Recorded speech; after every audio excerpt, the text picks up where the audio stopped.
Good morning, welcome back to my channel. ನಾನು ಪವಿತ್ರ. ಎಲ್ಲರೂ ಹೇಗಿದ್ದೀರಾ ಸ್ನೇಹಿತರೆ? ಚೆನ್ನಾಗಿದ್ರಲ್ವಾ? ನಾನು ಕೂಡ ಸೂಪರ್ ಆಗಿದ್ದೀನಿ. ಐ ಹೋಪ್ ನೀವು ಕೂಡ ಚೆನ್ನಾಗಿದ್ದೀರಾ ಅಂದ್ಕೊಳ್ತಾ ಬನ್ನಿ, ಇವತ್ತಿನ ನನ್ನ ರೊಟೀನ್ ಹೇಗಿರುತ್ತೆ ಅಂತ ಹೇಳ್ಬಿಟ್ಟು ನಿಮ್ಮ ಜೊತೆ ಶೇರ್ ಮಾಡ್ಕೊಳ್ತಾ ಇದ್ದೀನಿ. ಸೊ ಮಾರ್ನಿಂಗೇ ಬೇವಿನ ಸೊಪ್ಪನ್ನು ಕೇಳ್ತಾ ಇದ್ದೀವಿ. ಏನಕ್ಕೆ ಅಂತ ಹೇಳ್ತೀನಿ. ನನ್ನ ಮಗ ಅಂತೂ ಸಿಕ್ಕಾಪಟ್ಟೆ ಎಂಜಾಯ್ ಮಾಡ್ತಾ ಇದ್ದಾನೆ. ಇವತ್ತು ಸಂಡೇ, ಮಕ್ಕಳಿಗೆ ಸಾಟರ್ಡೆ ಬಂದರೆ ತುಂಬಾ ಖುಷಿಯಾಗುತ್ತೆ. ಅದೇ ರೀತಿ ಬುಧವಾರ ಬಂದ್ರೂ ಕೂಡ ತುಂಬಾ ಖುಷಿಯಾಗುತ್ತೆ. ಸ್ಯಾಟರ್ಡೆ ಯಾಕೆ ಅಂತಂದರೆ ಸ್ಕೂಲ್ ಬೇಗ ಬಿಡುತ್ತೆ, ಹಾಗೆ ನೆಕ್ಸ್ಟ್ ಡೇ ರಜೆ ಇರುತ್ತೆ ಅನ್ನೋ ಒಂದು ಕಾರಣಕ್ಕೆ ಸಿಕ್ಕಾಪಟ್ಟೆ ಖುಷಿ ಪಡ್ತಾರೆ. ಇನ್ನು ಬುಧವಾರ ಬಂದುಬಿಟ್ಟು ಅವ್ರಿಗೆ ಇಷ್ಟವಾದ ಡ್ರೆಸ್ಗಳನ್ನ ಕಲರ್ ಡ್ರೆಸ್ಗಳನ್ನ ಹಾಕೊಂಡು ಹೋಗ್ಬೋದಲ್ವ. ಸೊ ಡೈಲಿ ಯೂನಿಫಾರ್ಮ್ ಹಾಕೊಂಡು ಬೇಜಾರು, ಬಟ್ ಕಲರ್ ಡ್ರೆಸ್ ಹೇಳಿದಾಗ ಅವ್ರಿಗೆ ಸಿಕ್ಕಾಪಟ್ಟೆ ಖುಷಿ. ನಮಗೆ ಸ್ವಲ್ಪ ತಲೆನೋವು ಪಂಚಾಯತ್ಗೆ ಮಾಡೋ ಅಷ್ಟರಲ್ಲಿ, ನನಗೆ ಆ ಡ್ರೆಸ್ ಬೇಡ, ನನಗೆ ಈ ಡ್ರೆಸ್ ಬೇಕು. ನಾವು ಹೇಳಿದ್ದನ್ನು ಅವ್ರು ಹಾಕ್ಕೊಳ್ಳೋದಿಲ್ಲ, ಅವ್ರು ಹೇಳಿದ್ದನ್ನು ಕೊಡೋದಕ್ಕೆ ನಾವು ಸ್ವಲ್ಪ ಹಿಂಜೆಟ್ ಹಾಕ್ತಿರ್ತೀವಿ. ಸೊ ಹಿಂಗೆ ಮಾಡಿಬಿಟ್ಟು 2 ದಿನ ಮಕ್ಕಳಿಗೆ ತುಂಬ ಇಷ್ಟ ಆಗೋ ದಿನ. ಸೊ ಇವತ್ತು ಕೂಡ ಸಂಡೇ ವ್ಲಾಗನ್ನು ನಾನು ನಿಮ್ಮ ಜೊತೆ ಶೇರ್ ಮಾಡ್ಕೊಳ್ತಾ ಇದ್ದೀನಿ ಸ್ನೇಹಿತರೆ. ಬೇವಿನ ಸೊಪ್ಪನ್ನು ನಾನು ಸೋಸಿಬಿಟ್ಟು ಅದನ್ನು ನೀಟಾಗಿ ವಾಶ್ ಮಾಡಿಕೊಂಡು ಅದನ್ನು ಅರ್ದ್ಬಿಟ್ಟು ನಾನು ನನ್ನ ಮಗಳ ತಲೆಗೆ ಹಚ್ತಾ ಇದ್ದೀನಿ. ಯಾಕೆ ಅಂತಂದರೆ ನನ್ನ ಮಗಳ ತಲೆಯಲ್ಲಿ 1-2 ಹೇನು ಸಿಕ್ತು ನನಗೆ. ಸೊ ಮಕ್ಕಳೆಲ್ಲ ಆಟ ಆಡ್ತಿರ್ತಾರಲ್ವ. ಸೊ ಅದು ಏನೋ ಯಾರ್ದೋ ತಲೆಯಲ್ಲಿ ಇರ್ತಕ್ಕಂಥ ಹೇನು ಇವಳು ತಲೆಗೆ ಹತ್ಕೊಂಡಿದೆ. ಸೊ ತುಂಬ ತಲೆ ಕೆರಿತಾ ಇದ್ಲು. ನಿನ್ನೆ ಮೊನ್ನೆ ಎಲ್ಲ ಕೆರಿತಾ ಇದ್ಲು. ಸೊ ನೋಡಿದಾಗ ನನಗೆ 1-2 ಹೇನು ಸಿಕ್ತು. ಹಾಗಾಗಿ ನಾನು ಇಮಿಡಿಯೇಟಾಗಿ ರೆಮಿಡಿ ಸ್ಟಾರ್ಟ್ ಮಾಡಿಬಿಟ್ಟಿದ್ದೀನಿ. ಸೊ ಅಂದರೆ ಬೇವಿನ ಸೊಪ್ಪನ್ನು ಹಚ್ಚೋದ್ರಿಂದ ಹೇನಿನ ಸಮಸ್ಯೆ ಏನಾಗಿದೆ ಅದು ಕಡಿಮೆ ಆಗುತ್ತಲ್ಲ, ಹೋಗುತ್ತೆ. ಬಟ್ ಒಂದೇ ಸಾರಿ ನಾವು ಅದನ್ನು ಯೂಸ್ ಮಾಡೋದ್ರಿಂದ ಏನು ಹೋಗುತ್ತೆ ಅಂತ ನಾನು ಹೇಳಲ್ಲ ಸ್ನೇಹಿತರೆ. ಮಿನಿಮಮ್ ಒಂದು 3-4 ಟೈಮ್ ಯೂಸ್ ಮಾಡೋದ್ರಿಂದ ನಮ್ಮ ತಲೆಯಲ್ಲಿರ್ತಕ್ಕಂಥ ಹೇನುಗಳೆಲ್ಲ ಖಂಡಿತ ಹೋಗುತ್ತೆ. ಸೊ ಇದು ಒಳ್ಳೆ ಹೋಮ್ ರೆಮಿಡಿ ಅಂತಲೇ ಹೇಳ್ಬೋದು. ಸುಮ್ಮನೆ ಅದು ಇದು ಕೆಮಿಕಲ್ ಇರ್ತಕ್ಕಂಥ ಅವನ್ನ ತೊಗೊಂಬಂದು ಮಕ್ಕಳ ತಲೆ ಹಚ್ಚೋದಕ್ಕೂ ಭಯ. ಯಾಕೆಂದರೆ ಅವ್ರು ಸ್ನಾನ ಮಾಡಿಸುವಾಗ ಬಾಯಿ ಮುಚ್ಕೊಂಡು ಕೂರ್ರಿ ಅಂದರೆ ಕೂರೋದಿಲ್ಲ. ಸೊ ಅವ್ರು ಬಾಯಿ ತೆಗೆದ್ರು ಅಂದರೆ ಅದೇನಾದರೂ ಬಾಯಿ ಒಳಗೆ ಹೋದರೆ ಆ ಥರದ್ದೆಲ್ಲ ಥಾಟ್ಗಳು ನಮ್ಮ ತಲೆಯಲ್ಲಿ ಬಂದುಬಿಡುತ್ತೆ. ಸೊ ಹಾಗಾಗಿ ಯಾವುದೇ ಕೆಮಿಕಲ್ನ ನಾನು ನನ್ನ ಮಗಳಿಗೆ ಏನಾದಾಗ ಪ್ರತಿ ಸಾರಿನೂ ನಾನು ಬೇವಿನ ಸೊಪ್ಪನ್ನೇ ಹಚ್ಚೋದು. ಬೇವಿನ ಸೊಪ್ಪು ನಿಮ್ಮ ಮನೆ ಹತ್ತಿರ ಅಥವಾ ನಿಮ್ಗೆ ಸಿಗಲಿಲ್ಲ ಅಂತ ಅಂದಾಗ ನೀವು ಈರುಳ್ಳಿ ರಸನೂ ಕೂಡ ಯೂಸ್ ಮಾಡ್ಬೋದು. ಬಟ್ ಬೇವಿನ ಸೊಪ್ಪಿಗೆ ತುಂಬಾ ಕ್ವಿಕ್ ಆ್ಯಂಡ್ ಫಾಸ್ಟಾಗಿ ನಮಗೆ ರಿಸಲ್ಟ್ ಸಿಗುತ್ತೆ. ಸ್ವಲ್ಪ ಈರುಳ್ಳಿ ರಸದಲ್ಲಿ ಸ್ವಲ್ಪ ಲೇಟಾಗಿಯೇ ನಮಗೆ ರಿಸಲ್ಟ್ ಸಿಗುತ್ತೆ. ನನ್ನ ಮಗಳಿಗೆ ಹಚ್ಚಿದ ಅವಳಂತೂ ಸಿಕ್ಕಾಪಟ್ಟೆ ಎಂಜಾಯ್ ಮಾಡಿದ್ಲು. ಯಾಕೆ ಅಂದರೆ ಅದು ಸ್ವಲ್ಪ ತಣ್ಣಗೆ ಆಗ್ತಿರುತ್ತಲ್ವ. ಸೊ ನಾವು ಹಚ್ಚಿದಾಗ ಕೂಲ್ ಆಗ್ತಿರುತ್ತೆ ತಲೆ. ಸೊ ಹಾಗಾಗಿ ಅವಳು ಸಿಕ್ಕಾಪಟ್ಟೆ ಎಂಜಾಯ್ ಮಾಡಿದ್ಲು. ಅದನ್ನು ನೋಡಿಬಿಟ್ಟು ನನ್ನ ಮಗನೂ ಕೂಡ ನನಗೂ ಹಚ್ಚು ಅಂತ ಹೇಳ್ಬಿಟ್ಟು ಹಚ್ಚಿಸ್ಕೊಂಡ. ಅವನ ತಲೆಯಲ್ಲಿ ಏನು ಇರಲಿಲ್ಲ, ಬಟ್ ಅವನು ಯಾಕೋ ತುಂಬ ಇಷ್ಟಪಟ್ಬಿಟ್ಟೆ ಅವನು ತಲೆಗೂ ಬೇವಿನ ಸೊಪ್ಪು ಹಚ್ಚಿಸ್ಕೊಂಡ. ನೆಕ್ಸ್ಟು ಅವ್ರಿಗೆ ಆಯಿಲ್ ಮಸಾಜ್ ಮಾಡ್ತಾಯಿದ್ದೀನಿ. ಸೊ ಎವ್ರಿ ಸಂಡೇ ನಾನು ಮಕ್ಕಳಿಗೆ ಆಯಿಲ್ ಮಸಾಜ್ ಮಾಡ್ತೀನಿ. ತುಂಬಾ ಒಳ್ಳೆಯದು. ಯಾಕೆಂದರೆ ಮಕ್ಕಳು ಅಲ್ಲಿ ಇಲ್ಲಿ ಆಟ ಆಡ್ತಾನೆ ಇರ್ತಾರೆ. ಸೊ ಅವರಿಗೆ ಕೈ ನೋವಾಗಿರೋದು, ಕಾಲು ನೋವಾಗಿರೋದು ಇದ್ಯಾವುದು ಮ್ಯಾಟ್ರೇ ಆಗೋದಿಲ್ಲ.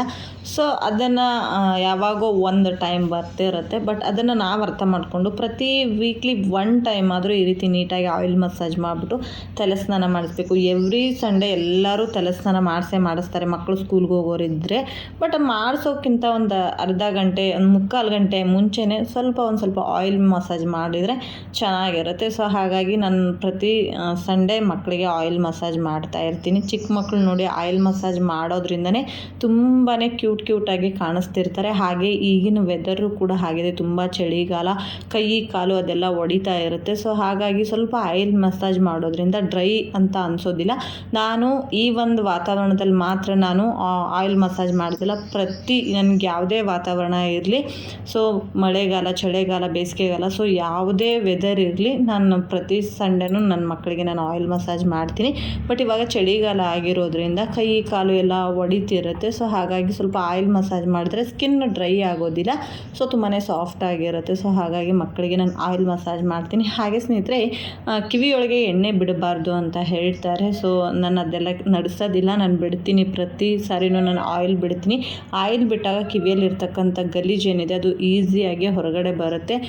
ಇವಾಗೆಲ್ಲ ತುಂಬ ನಾನು ಕೇಳಿದ್ದೀನಿ, ಕಿವಿಯಲ್ಲಿ ಆಯಿಲ್ ಬಿಟ್ಟರೆ ಎತ್ಕೊಳ್ಳುತ್ತೆ, ಅಂದರೆ ಗಟ್ಟಿ ಆಗುತ್ತೆ, ಕಿವಿ ಕೇಳಿಸೋದಿಲ್ಲ ಅಂತ ಹೇಳ್ಬಿಟ್ಟು.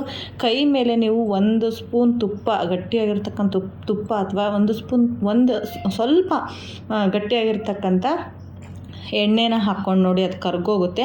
ಸೊ ಬಾಡಿ ಅಷ್ಟೊಂದು ಹೀಟ್ ಇರುತ್ತೆ. ಅಂಥದ್ರಲ್ಲಿ ನಾವು ಕಿವಿ ಒಳಗಡೆ ಎಣ್ಣೆ ಬಿಟ್ಟಾಗ ಅದು ಅಷ್ಟು ಈಸಿಯಾಗಿ ನಿಲ್ಲೋದಿಲ್ಲ, ಅದು ಹೊರಗಡೆ ಬಂದೇ ಬಿಡುತ್ತೆ. ಹೊರಗಡೆ ಬರೋ ಮುನ್ನ ಗಲೀಜೆಲ್ಲ ಹೊರಗಡೆ ತರುತ್ತೆ. ಸೊ ಹಾಗಾಗಿ ನಾನು ಆಯಿಲ್ ಬಿಡ್ತೀನಿ. ನೆಕ್ಸ್ಟ್ ಮಕ್ಕಳಿಗೆ ಸ್ವಲ್ಪ ಆಯಿಲ್ ಮಸಾಜ್ ಮಾಡಿಬಿಟ್ಟು ಒಂದು ಅರ್ಧ ಗಂಟೆ ಮುಕ್ಕಾಲು ಗಂಟೆ ಅವ್ರನ್ನ ಹಾಗೆ ಬಿಡ್ತೀನಿ. ಹೊರಗಡೆ ಸ್ವಲ್ಪ ಹೊತ್ತು ಆಡಿ ಬಂದರು ಅವರು. ಹೊರಗಡೆ ಆಡಿ ಅಂತಂದರೆ ಇಲ್ಲೇ ಆಡ್ತಾ ಇದ್ದಾರೆ ಇಬ್ಬರು. ನೆಕ್ಸ್ಟ್ ಸ್ನೇಹಿತರೆ ನಾನು ನೆಲ ಒರೆಸ್ಕೊಳ್ತಾ ಇದ್ದೀನಿ. ನೆಲಕ್ಕೆ ನಾನು ಪೆನಾಯಿಲ್ ಖಾಲಿಯಾಗಿತ್ತು. ಸೊ ಪೆನಾಯಿಲ್ ಇದ್ದರೂ ಇಲ್ಲದೇ ಇದ್ರೂ ನಾನು ವಾರದಲ್ಲಿ 1 ಟೈಮ್ ಅಥವಾ 15 ದಿನಕ್ಕೆ 1 ಟೈಮ್ ಆದರೂ ನಿಂಬೆ ರಸ, ವಿನೇಗರು, ಸ್ವಲ್ಪ ಸೋಡಾ ಪುಡಿ ಆ ಥರದ್ದು ಹಾಕಿಬಿಟ್ಟು ನೆಲ ಒರೆಸ್ತೀನಿ. ಸೊ ಅದರಿಂದ ಅಲ್ಲಿ ಇಲ್ಲಿ ಏನಾದರೂ ನಮಗೆ ಗೊತ್ತಿರದೆ ಏನಾದರೂ ಕಲೆಗಳಾಗಿದ್ದರೆ ಅದು ಕೂಡ ಈಸಿಯಾಗಿ ರಿಮೂವ್ ಆಗುತ್ತೆ. ಸೊ ಮ್ಯಾಟ್ಗಳನ್ನು ಕೂಡ ಎಲ್ಲ ನಾನು ತೆಗೆದಿದ್ದೆ ಒಗೆಯೋದಕ್ಕೆ ಅಂತ ಹೇಳ್ಬಿಟ್ಟು ಎತ್ತಿಟ್ಟಿರ್ತಕ್ಕಂಥ ಮ್ಯಾಟ್ಗಳನ್ನ ಹಾಕ್ಕೊಳ್ತಾ ಇದ್ದೀನಿ. ಸೊ ಸಂಡೇ ಅಂದರೆ ಎಲ್ಲರಿಗೂ ರಜೆ ಅನ್ನೋ ಥರ ಇರುತ್ತೆ.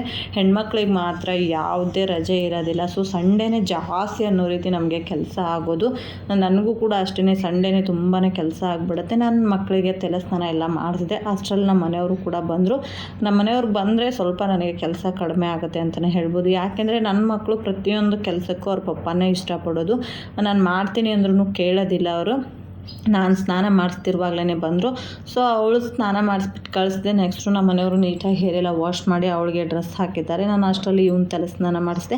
ಇವನು ಕೂಡ ಪಪ್ಪನೇ ನನಗೆ ತಲೆ ಸ್ನಾನ ಮಾಡಿಸ್ಲಿ ಅಂತ ಹೇಳ್ಬಿಟ್ಟು ಜಗಳ ಮಾಡ್ತಾಯಿದ್ದೆ. ಸೊ ಓಕೆ ನಾನೇ ಏನೇನೋ ಹೇಳಿಬಿಟ್ಟು ಸ್ನಾನ ಮಾಡಿಸ್ದೆ. ನನ್ನ ಮಕ್ಕಳೇ ಹಾಗೆ, ಅವ್ರ ಪಪ್ಪ ಇದ್ಬಿಟ್ರೆ ನಾನು ಏನಕ್ಕೂ ಕೇಳಲ್ಲ. ನನ್ನ ಮಕ್ಕಳು ಅಂತಲ್ಲ, ಆಲ್ಮೋಸ್ಟ್ ಆಲ್ ತುಂಬ ಮನೇಲಿ ತುಂಬ ಮಕ್ಕಳು ಹಾಗೇ ಇರ್ತಾರೆ. ಅಪ್ಪ ಅಂದರೆ ತುಂಬಾ ಪ್ರೀತಿ ಇರುತ್ತೆ, ಅಮ್ಮ ಅಂದರೆ ಅಷ್ಟಕ್ಕಷ್ಟೇ. ಯಾಕೆಂದರೆ ಅಮ್ಮ ರೇಗ್ತಾರೆ, ಹೊಡಿತಾರೆ ಅನ್ನೋ ಥಾಟ್ ಇದ್ದೇ ಇರುತ್ತೆ.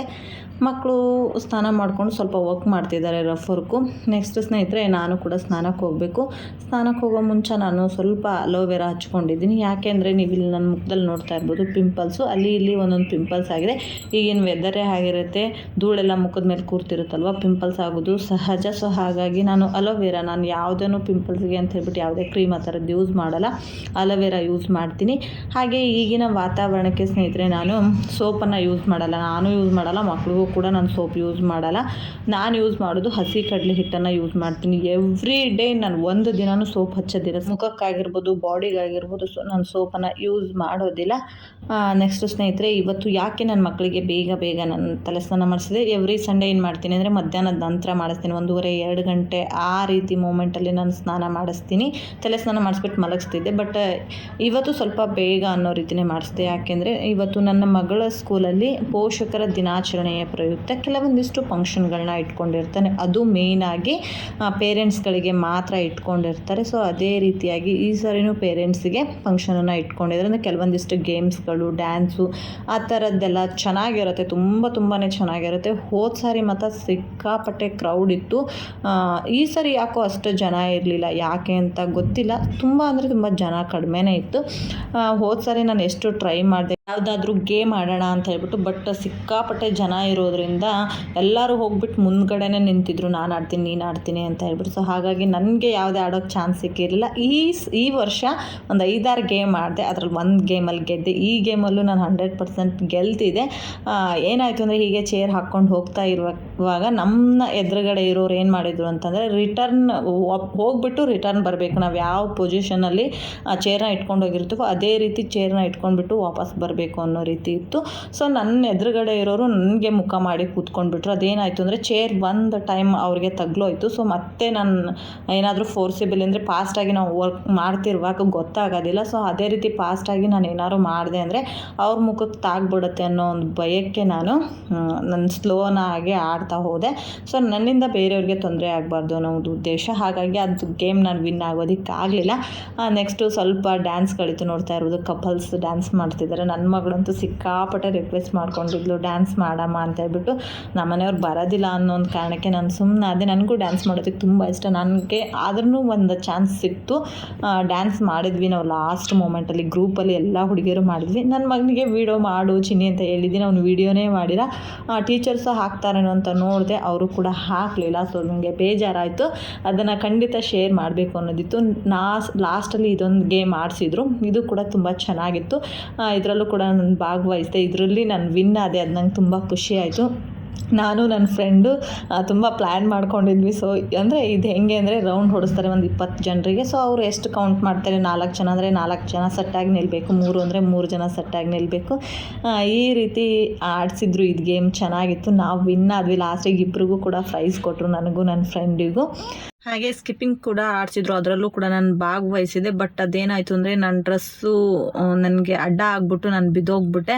ಬಟ್ ಬಿದ್ದೋಗಿದ್ದೀನಿ ಅಂತ ಅಂದು ನನ್ನ ಹಿಂದೆ ಸರಿಲಿಲ್ಲ. ನೆವರ್ ಗಿವ್ ಅಪ್ ಅಂತಿರ್ತೀನಿ ನಾನು ಯಾವಾಗಲೂ. ಏನೇ ಆಗಲಿ, ಬಿದ್ದರೆ ಏನಾಯಿತು, ಜೀವನದಲ್ಲಿ ಏಳು ಬೀಳು ಸೋಲು ಗೆಲುವು ಎಲ್ಲ ಕಾಮನು. ಬಟ್ ಭಾಗವಹಿಸಿ ಎಂಜಾಯ್ ಮಾಡ್ತೀವಲ್ವ, ಅದು ನಮಗೆ ತುಂಬಾ ಖುಷಿ ಕೊಡುತ್ತೆ. ಸೊ ಬಿದ್ದೆ ಅಂತ ಹೇಳ್ಬಿಟ್ಟು ಅದರಲ್ಲೂ ಕೂಡ ನಾನು ಸೋತೋದೆ. ಆಟದಲ್ಲಿ ಗೆದ್ದಿರೋದಕ್ಕೆ ನನಗೆ ಸಿಕ್ಕಿರ್ತಕ್ಕಂಥ ಬಹುಮಾನ ಇದು. ಸೊ ಒಂದು ಬಾಕ್ಸ್ ಕೂಡ ಬಂದಿತ್ತು. ಹಾಗೆ ನನಗೆ ಕೇಳಿದರು ಯಾಕೆ ಇಯರಿಂಗ್ಸ್ ಹಾಕ್ಕೊಂಡಿಲ್ಲ ಅಂತೇಳ್ಬಿಟ್ಟು. ಸ್ವಲ್ಪ ನಂದು ಕಿವಿ ನೋವಾಗಿದೆ, ಹಾಗಾಗಿ ನಾನು ಸ್ವಲ್ಪ ಇಯರಿಂಗ್ಸ್ನ ಅವಾಯ್ಡ್ ಮಾಡ್ತಾ ಇದ್ದೀನಿ. ಹಾಕ್ಕೋಬಾರ್ದು ಅನ್ನೋ ಒಂದು ಉದ್ದೇಶ ಏನಿಲ್ಲ, ಸ್ವಲ್ಪ ಕಿವಿ ಯಾಕೋ ತುಂಬ ನೋವಾಗಿದೆ ಅಂತ ಹೇಳ್ಬಿಟ್ಟು ಇಯರಿಂಗ್ಸ್ನ ನಾನು ಅವಾಯ್ಡ್ ಮಾಡಿದ್ದೆ. ಹೋಗುವಾಗ ಒಂದು ಸ್ವಲ್ಪ ಹಾಕ್ಕೊಂಡು ಹೋಗೋಣ ಅಂದ್ಕೊಂಡು ಮತ್ತು ನಾನು ಹಾಗೇ ಮರ್ತೋದೆ. ನೋವಿದ್ರೂ ಪರವಾಗಿಲ್ಲ, ಇಯರಿಂಗ್ಸ್ ಹಾಕ್ಕೊಂಡು ಹೋಗೋಣ ಅಂತ ಅಂದ್ಕೊಂಡಿದ್ದೆ. ಬಟ್ ಮರ್ತೋದೆ. ನಾನು ಮನೇಲಿ ಇಯರಿಂಗ್ಸ್ನ ತೆಗೆದಿಡ್ತಾ ಇದ್ದೀನಿ. ಸ್ವಲ್ಪ ಕಿವಿ ಯಾಕೋ ತುಂಬ ನೋವು ಬರ್ತಾ ಇದೆ ನನಗೆ. ಗೋಲ್ಡ್ ಹಾಕ್ಕೊಂಡ್ರು, ಉಮಾ ಗೋಲ್ಡ್ ಹಾಕ್ಕೊಂಡ್ರು, ಯಾವ್ದು ಹಾಕ್ಕೊಂಡ್ರು ಕಿವಿ ನೋವು ಬರ್ತಾ ಇರೋ ಕಾರಣ ನಾನು ಕಿವಿ ಓಲೆ ತೆಗ್ದಿದ್ದೀನಿ. ಅದು ನೋವು ಕಡಿಮೆ ಆದ ತಕ್ಷಣ ಕಂಟಿನ್ಯೂ ಆಗಿ ನಾನು ಕಿವಿ ಓಲೆ ಹಾಕ್ತೀನಿ. ನನಗೂ ಕಿವಿ ಓಲೆ ಇಲ್ಲದೆ ಇರೋದಕ್ಕೆ ತುಂಬಾ ಬೇಜಾರಾಗುತ್ತೆ. ಕಿವಿ ಓಲೆ ಇದ್ರೇ ಹೆಣ್ಮಕ್ಳು ಚೆನ್ನಾಗಿ ಕಾಣಿಸೋದು.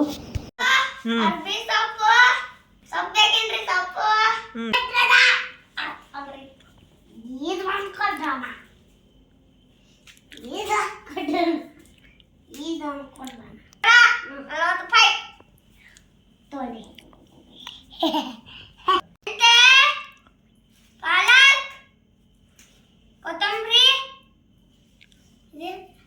ಅರ್ಬಿ ಸೊಪ್ಪು,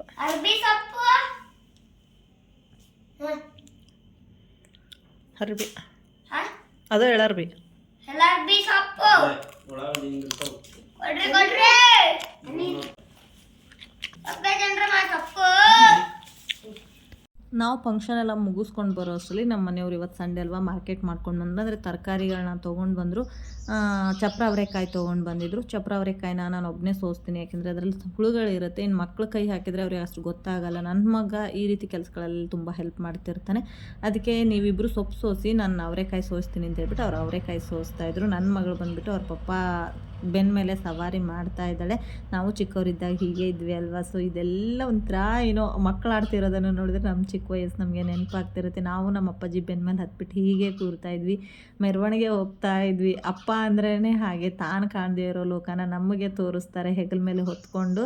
ಸೊ ಅದೆಷ್ಟು ಚೆನ್ನಾಗಿರುತ್ತೆ ಅಂದರೆ ನನಗಂತೂ ಅದೆಲ್ಲ ನೆನೆಸ್ಕೊಂಡ್ರೆ ತುಂಬ ಖುಷಿ ಆಗುತ್ತೆ, ಅಷ್ಟೇ ಬೇಜಾರು ಕೂಡ ಆಗುತ್ತೆ. ಈಗ ನಮ್ಮ ಪಪ್ಪ ನಮ್ಮ ಜೊತೆ ಇಲ್ಲ ಅಂತ ಹೇಳ್ಬಿಟ್ಟು.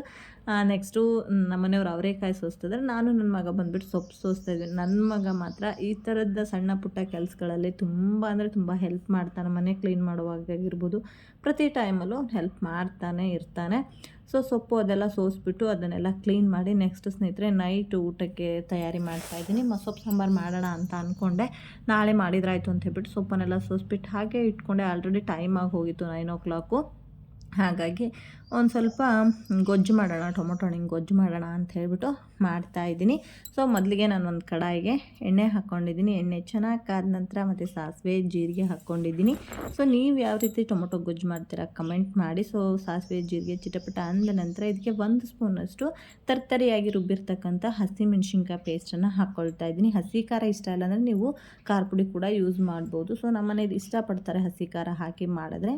ಸೊ ಹಾಗಾಗಿ ನಾನು ಹಸಿಮೆಣ್ಸಿನ್ಕಾಯಿನ ತರ್ತರಿಯಾಗಿ ರುಬ್ಬಿ ಹಾಕ್ಕೊಂಡೆ. ನೆಕ್ಸ್ಟು ಕರಿಬೇವನ್ನ ಹಾಕ್ಕೊಂಡಿದ್ದೀನಿ. ನೆಕ್ಸ್ಟು ಇದಕ್ಕೆ ಒಂದು 2 ಮೀಡಿಯಮ್ ಸೈಜು ಈರುಳ್ಳಿನ ಹಚ್ಕೊಂಡು ಹಾಕ್ಕೊಂಡಿದ್ದೀನಿ, ಉದ್ದುದ್ದನಾಗಿ ಹೆಚ್ಚಿಟ್ಕೊಂಡಿದ್ದೀನಿ. ಸೊ ಇದು ಸ್ವಲ್ಪ ಕಲರ್ ಟ್ರಾನ್ಸ್ಪರೆಂಟ್ ಆಗೋವರೆಗೂ ಇದನ್ನು ಫ್ರೈ ಮಾಡ್ಕೊಂಡು ಬಿಡೋಣ. ಇದು ಕಲರ್ ಸ್ವಲ್ಪ ಚೇಂಜ್ ಆದಮೇಲೆ ಇದಕ್ಕೆ ನಾನು ಒಂದು 5 ರಿಂದ 6 ಟೊಮೊಟೊ ಹಣ್ಣನ್ನು ತೊಗೊಂಡಿದ್ದೀನಿ. ಒಂದು ಮೀಡಿಯಮ್ ಸೈಜು ಟೊಮೊಟೊ ಹಣ್ಣು ತೊಗೊಂಡಿದ್ದೀನಿ. ಟೊಮೊಟೊ ಗೊಜ್ಜು ಅಂದರೆ ಟೊಮೊಟೊ ಹಣ್ಣು ಜಾಸ್ತಿ ಇದ್ರೇ ಅದು ಗೊಜ್ಜು ಚೆನ್ನಾಗಾಗೋದು. ಸೊ ಹಾಗಾಗಿ ಒಂದು 5-6 ಟೊಮೊಟೊ ಹಣ್ಣನ್ನು ಕಟ್ ಮಾಡಿ ಇಟ್ಕೊಂಡಿದ್ದೀನಿ ಚಿಕ್ಕದಾಗಿ. ಸೊ ಅದನ್ನು ಕೂಡ ಹಾಕಿಬಿಟ್ಟು ಚೆನ್ನಾಗಿ ಮಿಕ್ಸ್ ಮಾಡಿಕೊಂಡೆ. ನೆಕ್ಸ್ಟ್ ಬೇಗ ಸಾಫ್ಟ್ ಆಗಬೇಕು ಅಂದರೆ ಉಪ್ಪು ಹಾಕಬೇಕಿತ್ತು. 1 ಚಿಟಿಕೆ ಉಪ್ಪು ಹಾಕೋದು. ಇದು ಗೊಜ್ಜಾಗಿರೋದ್ರಿಂದ ಇದಕ್ಕೆ ರುಚಿಗೆ ಎಷ್ಟು ಬೇಕೋ ಅಷ್ಟು ಉಪ್ಪನ್ನು ನಾನು ಹಾಕ್ಕೊಂಡಿದ್ದೀನಿ. ನೆಕ್ಸ್ಟ್ ಇದು ಚೆನ್ನಾಗಿ ಸಾಫ್ಟ್ ಆಗೋವರೆಗೂ ಇದನ್ನು ಬೇಯಿಸ್ಕೊಂಡು ಬಿಡೋಣ. ಚೆನ್ನಾಗಿ ಮಿಕ್ಸ್ ಮಾಡ್ತಾ ಬೇಯಿಸ್ಕೊಳ್ಬೇಕು, ಇಲ್ಲಾಂದರೆ ಇದು ತಳ ಹಿಡಿದ್ಬಿಡುತ್ತೆ. ಇದಕ್ಕೆ ನೀರು ಹಾಕೋ ಅವಶ್ಯಕತೆ ಏನಿಲ್ಲ, ಯಾಕೆಂದರೆ ಟೊಮೊಟೊ ಹಣ್ಣಲ್ಲಿ ರಸ ಬಿಡುತ್ತಲ್ವ, ಅದೇ ಇಷ್ಟೇ ಸಾಕಾಗುತ್ತೆ. ನೆಕ್ಸ್ಟ್ ಇದನ್ನು ಚೆನ್ನಾಗಿ ನೋಡ್ತಾ ಇರ್ಬೋದು, ಇಷ್ಟು ಮೆತ್ತಗೆ ಆಗೋವರೆಗೂ ಇದನ್ನು ಬೇಯಿಸ್ಕೊಂಡೆ, ನೀರು ಕೂಡ ಚೆನ್ನಾಗಿ ಬಿಟ್ಟಿದೆ. ನೆಕ್ಸ್ಟ್ ಇದಕ್ಕೆ ಒಂದು ಅರ್ಧ ಸ್ಪೂನಷ್ಟು ಅರಿಶಿಣ ಪುಡಿನ ಹಾಕ್ಕೊಂಡಿದ್ದೀನಿ. ಸೊ ಅರಿಶಿಣ ಪುಡಿನ ಹಾಕ್ಕೊಂಡು ಒಂದ್ಸರಿ ಚೆನ್ನಾಗಿ ಮಿಕ್ಸ್ ಕೊಟ್ಕೊಂಡು ಬಿಡೋಣ. ಸೊ ಇಷ್ಟ ಆದರೆ ಟೊಮೊಟೊ ಗೊಜ್ಜು ರೆಡಿ ಆಯಿತು. ಹಾಗೆ ಸ್ನೇಹಿತರೆ, ಇದಕ್ಕೆ ನಾನು ಸ್ವಲ್ಪ ಅರ್ಧ ಸ್ಪೂನಷ್ಟು ಗರಂ ಮಸಾಲ ಹಾಕಿದೆ, ಅದು ಸ್ಕಿಟಾಗಿ ಹೋಗ್ಬಿಟ್ಟಿದ್ದೆ, ಸಾರಿ. ಸೊ ಅದು ಹಾಕಿದರೆ ಟೇಸ್ಟ್ ತುಂಬ ಚೆನ್ನಾಗಿ ಬರುತ್ತೆ. ಲಾಸ್ಟಲ್ಲಿ ಒಂದು ಸ್ವಲ್ಪ ಕೊತ್ತಂಬರಿ ಸೊಪ್ಪನ್ನ ಆ್ಯಡ್ ಮಾಡಿದ್ರೆ ಟೊಮೊಟೊ ಗೊಜ್ಜು ರೆಡಿ. ಹಾಗೆ ಇವತ್ತಿನ ಒಂದು ವಿಡಿಯೋನ ನಾನು ಸ್ನೇಹಿತರೆ ಇಲ್ಲಿಗೆ ಎಂಡ್ ಮಾಡ್ತಾ ಇದ್ದೀನಿ. ಈ ವಿಡಿಯೋ ಇಷ್ಟ ಆದರೆ ಗೊತ್ತಲ್ವಾ ಸ್ನೇಹಿತರೆ, ದಯವಿಟ್ಟು ಲೈಕ್ ಮಾಡಿ. ಹಾಗೆ ಯಾರೆಲ್ಲ ನನ್ನ ಚಾನಲ್ನ ಸಬ್ಸ್ಕ್ರೈಬ್ ಮಾಡದೆ ವಾಚ್ ಮಾಡ್ತಾಯಿದ್ದೀರಾ, ಪ್ಲೀಸ್ ಸಬ್ಸ್ಕ್ರೈಬ್ ಮಾಡಿಕೊಂಡು ವಾಚ್ ಮಾಡಿ. ಸಿಗೋಣ ನೆಕ್ಸ್ಟ್ ವ್ಲಾಗಲ್ಲಿ. ಅಲ್ಲಿವರೆಗೂ ಎಲ್ಲರಿಗೂ thank you for the watching. Love you, take care, bye.